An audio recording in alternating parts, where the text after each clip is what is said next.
to my May and April reading wrap-up, or April-May reading wrap-up. So in April, I read 2 books, and in May, I read 2 books. So in total, it was 4 books. And let's just, before I start the video, if you guys have not seen, I am going to do this brand new kind of challenge for me. I really want to take social media way more seriously, and I'm going to be posting a long form video every weekday, Monday through Friday, and most of those videos are going to consist of vlogs, but also just kind of like my reading vlogs, my normal stuff. So if you have any videos that you guys want to see, make sure you tell me down in the description below, or not description, comments down below, so maybe you can see those. But that's just basically what it's going to be. So I'm so excited for this challenge, and this will go through June, July, and I think till the end of August. So that's going to be what's going to happen over the summer. So make sure you subscribe so you do not miss any videos like that. Anyway, so let's get started with this video. So the first book I read in April was The Crown of Midnight by Sarah J. Maas. I don't know why I always add the in front of like the stuff. Anyway, so I gave this book a 4 stars. Absolutely like this one. This one is the 3rd book I read in the Throne of Glass series, but technically this is the 2nd book. So there's like a certain way that you can read them. The Assassin's Blade I read first, then Throne of Glass. And I actually read those 2 books because I read those like a couple years ago, and then I just like didn't continue on the series. I am liking the series, and I've been listening to it through audiobook. I feel like for fantasy, that's just way better for me, just to listen to it through audiobook. And yeah, and I think I'll have to do that with no, not Throne of Glass. What is it called? What is one fantasy series called? Fourth Wing. I'll probably do that with Fourth Wing and a lot of my other fantasy books that I have. So definitely recommend doing that way if fantasy is something that hard to like you read physically, because for some reason it's really hard for me to read physically. So anyway, I did enjoy this one so far. I don't know if I have a favorite. I like this one because it got really more to like kind of the story and all that stuff. And basically, if you don't know what Throne of Glass is, this was a popular book that was popular a couple years ago.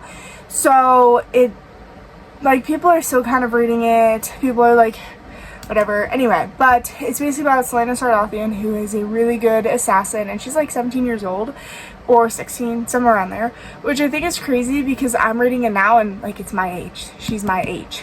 Like, that's kind of interesting. Like, I don't know, I think it's like kind of cool to read about someone that's like kind of like my age, and it's also kind of also weird to read it and like go, wow, like I'm actually 17 years old. So anyway, but did end up enjoying this one. Hopefully I can read more of the series this year, or listen to more of the series this year, but we'll see, because if you don't know, for the series, I don't read them. Like, it takes me so long to get through them, so hopefully it doesn't take me that long to get through this series. And also, let me know if I should do the tandem read. And also, let me know what this next book in the series is, because I can't remember. Lord of the Flies, or this one was my school book, I just add them. Lord of the Flies by William Golding. I would say I gave this book a 1 star.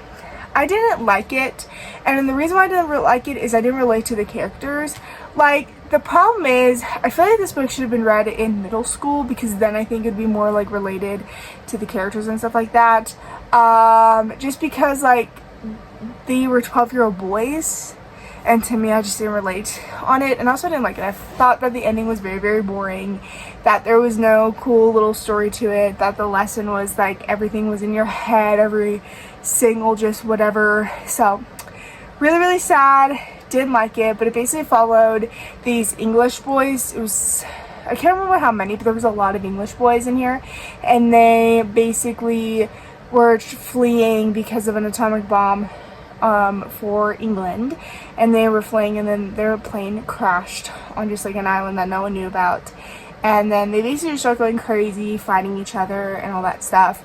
I do have to say, this book definitely shows when people are in a society, like, even when you're out like trying to survive, people still stick to society like standards and like what society is, because like there had to be a leader, and that leader couldn't listen to anyone, and it was like all of it was kind of crazy. I didn't like it, okay? I did not enjoy this one at all. I also think the ending was very, very boring and so sad. Well, not so sad, it was just boring. It was like, I don't know. I didn't like it. It was very disappointing in the ending. So then in May, I finally finished Heartless by Elsie Silver. This is the second book in the Chestnut Spring series, and these books were popular like so long ago, and I'm finally getting to read them. So hopefully we can read Powerless sometime this summer, and then I can like continue on the series. I absolutely love the series. I think I like this one more than Heartless because I just think there's like much more like kind of like a story. Well, I mean, Heartless was a story, but I just like this one a lot more because I like the single dad, I liked the kid, I liked the girl falling in love with the little boy. Like, I just thought it was cute. I love that she fell in love with the boy first and then the dad and all that stuff. So I gave this book a 4 stars. Absolutely loved it. Definitely recommend Elsie Silver books. I want to read way more of hers, and hopefully I can read like all of her series because they do have the Wild Love as well, so hopefully I do get to read it. But I did love this book. I know a lot of people like don't like the single dad trope or just don't like the single parent trope with the kid. I don't know, I like the kid in it. I thought that it added just much more of that like emotion to it, so I definitely did like that part. I like the kid, okay?